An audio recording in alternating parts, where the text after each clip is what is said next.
You can never know my true nature. We all hide behind masks, and it is not for us to reveal them to others or strangers. We cannot change who we are.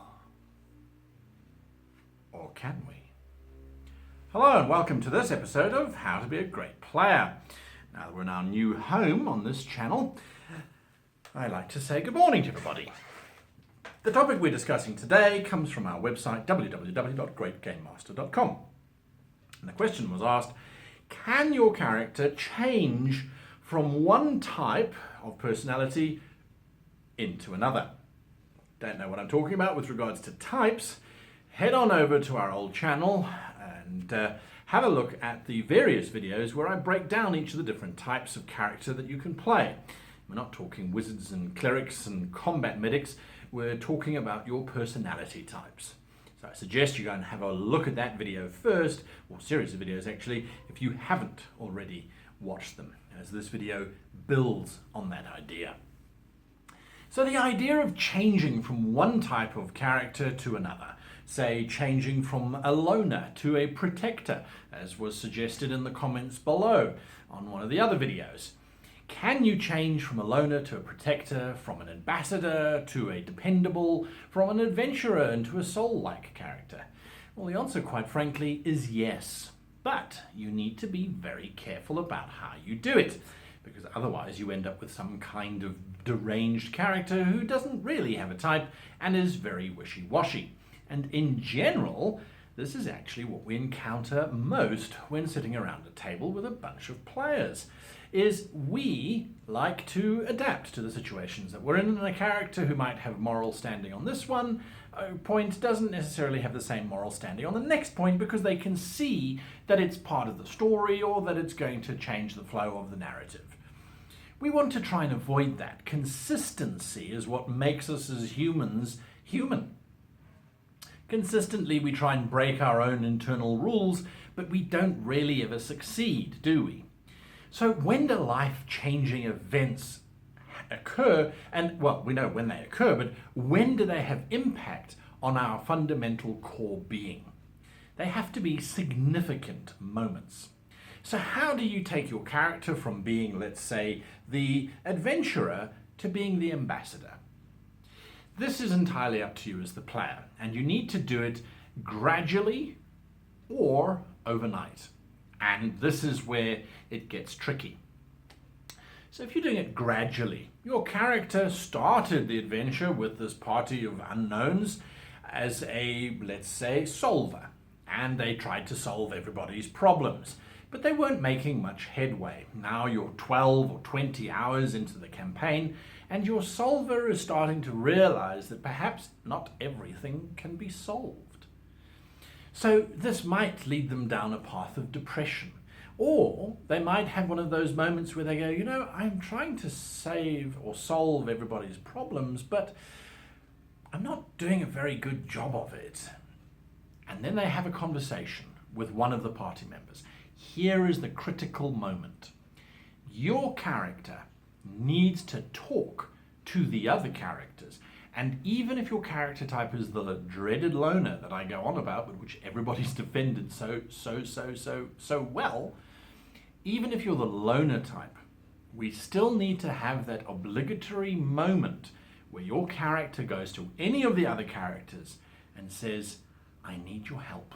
I don't think I fit in, or I don't think I know what I'm doing anymore. This is an incredibly role-playing centric space. There are no dice to determine your personality type. There are no statistics where you can say, well, I roll under 12 and my personality changes. There's none of that. So don't even try and look for it, and don't even try and bring into it. And if there are systems that take care of it, well, that's fantastic. But I certainly haven't ever encountered them. This is pure role-playing.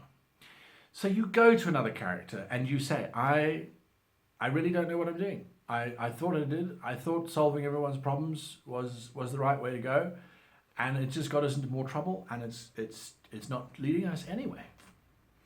That character now needs to respond in some way, and your character needs to listen to that advice, but not necessarily take it. Very seldom as humans do we do that anyway in real life. Why should we start now whilst we're playing a game? Over the next couple sessions, your character starts to change. They start to reflect more, and maybe they start to solve the problem and then they back away because, well, maybe no one's listening or they're just not sure about themselves anymore. You now need to start deciding where that character is going to go. So from solver, you rather fancy the idea of playing a protector. How do we move from solver to protector?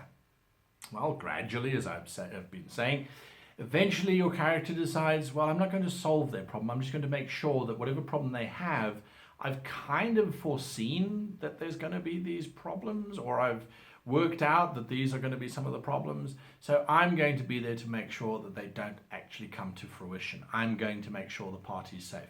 And you slowly start moving your character that way. And if that requires you, by the way, to add on a class or to change your character class over time, most systems nowadays allow you to do some kind of multi-skilling. Or you can say to the GM, listen, I need to change. I feel lost.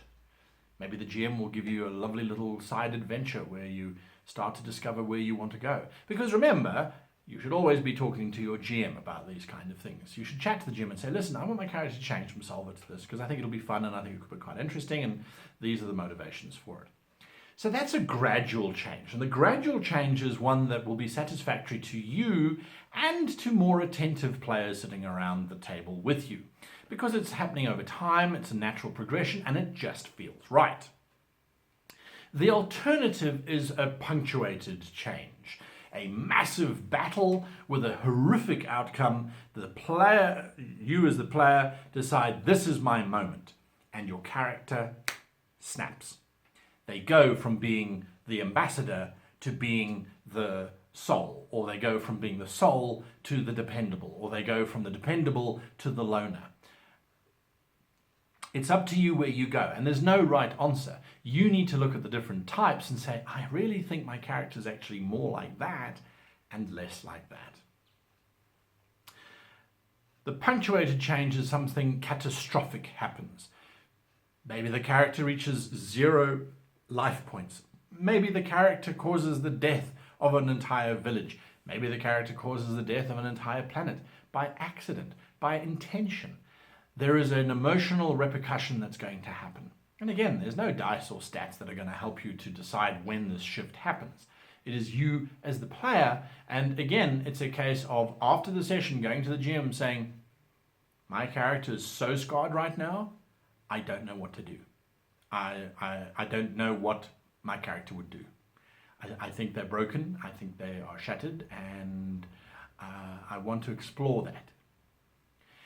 This is another key component, is when something happens to your character and you are thinking about dropping the character, don't drop the character. Change the character. Have them have this life-changing experience and you've almost got a new character to explore. Shifting from the dependable type who's always planning and who's always making sure that every contingency is covered to the, let's say, the solver, is not a huge shift. But it now means when the party turns to you and says, oh, do you got your rope with you? You go, no, I didn't bring the rope because I worked out that we could go this way rather than actually having the rope. As opposed to the character goes, yes, I've got rope, here we go, yes, I've got this, here we go, yes, this has been planned for, this has been... So it's a subtle change. You can go big changes too, from protector to loner, where they no longer help protect the party because they don't believe in the party, or they don't believe in themselves as being capable of protecting the party. And you can change back as well. If you, after a while, you feel, well, yeah, the loner is now realizing that they are important, they can then come back. So you can do small forays into different types of character, or you can do permanent ones. Rather than, oh, my character retires and I'm going to create a new one who's an adventurer because they're more exciting. Find a way of getting your dependable to becoming an adventurer. That makes for better storytelling. So as an example, in my one game, I have a character who, it's a female character who's very strong and very independent and also desperately trying to figure out who she is and where she fits into the world. She's just discovered that she's pregnant.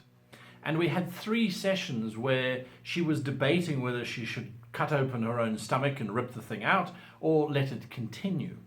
Once she was rescued by her fellow party members, and it was discovered that the thing growing inside of her is possibly half werewolf, half god, the conversation took a different turn, and the character locked herself in her room and refused to talk to any of the other characters, to the point that the one character sat outside and started to sing songs until she eventually opened the door, hit him very hard, closed the door, and went back into her melancholic state. Now, before this encounter, she was a very stubborn, very opinionated individual. She's now starting to become very isolated, very quiet, and what's going to happen after she gives birth to whatever it is that's going to come out of her? So this is an example of how you can take this amazing character type and change it so that it makes sense. And everybody sitting around that table, everybody was invested in trying to figure out why Lady Lee was locked away in her room and how to get her out of there. And when they realized that she just wanted to be left alone, they kind of went on their own ways, each reflecting on how they maybe could have helped or could have prevented the situation, or what they're going to do now once the situation has moved on. So it's this great, great opportunity, and we shouldn't waste them by simply creating new characters or by just changing. Turn it into a narrative experience, and your game will be just that much better. Let us know what you think of our new home here on How to Be a Great GM. Leave comments below, hit that like button, hit that subscribe button. You can join us on Patreon if you like, and there we can engage in one-on-one discussions on characters, stories, adventures, really whatever it is that you want to talk about. So until next time, I wish you the very happiest of playing.